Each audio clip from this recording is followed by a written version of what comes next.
chums,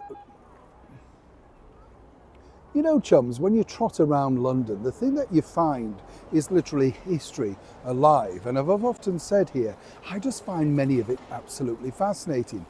And it's a bit like sort of pictures that are in your mind, that you've been in your mind seemingly for an eternity, this sort of thing. You'll remember the very first time you saw a massive movie poster. Maybe you were out shopping with your mum or your dad and you looked up and thought, wow. And you never really forget it, because even if it's now come out on DVD or streaming, you know it because you've seen it and it's implanted in your mind. It's a little bit like this infamous picture. This picture, of course, is of the actress, model, scandal girl, Christine Keeler. And this particular picture, taken in 1963, well, it was the sort of picture that defined an era. And not only did the scandal engulf, well, all the society people, including Russian spies and members of Parliament, but also the royal that was known as His Royal Highness the Duke of Edinburgh, Prince Philip. But the story behind the picture, I just find fascinating. As ever, let me explain. Morning, good to see you. Thank you so much for taking the time out to join me today. You know what I mean? Do you have a picture? So I have a nice wave. Nice to see you. Welcome, one and all brand new subscribers. Do you have, those? And I think it's the same with albums, isn't it? I remember seeing as a kid the album for Fleetwood Mac, Rumours, and it was in a very small record store in my town. And the thing I remember was it was $3.99, which was a lot of money back then, you can imagine. But the imagery of that album, each time I see it, I think, oh, I know where I was when I saw it. And that's the thing, it never leaves your mind. This particular picture was, well, scandalous to say the least. And as many of the chums know who've been with me a long time, I was lucky enough to meet and interview the lady herself, Christine Keeler. She was doing one of her variants of, the books, and she came into the channel at Sky News at Millbank, and people had forgotten that she was turning up. So by default, I ended up sort of interviewing her.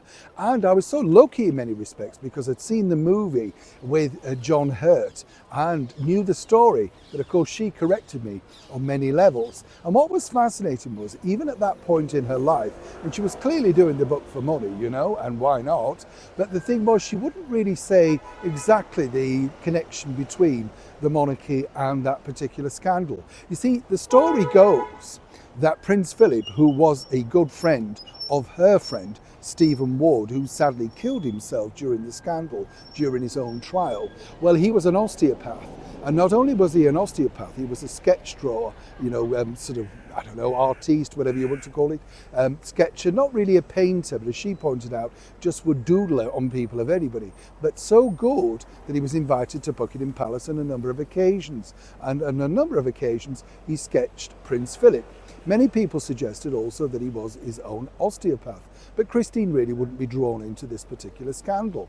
And the reason why I mentioned this, picture is, as I said, this picture was also recreated to sell that particular movie.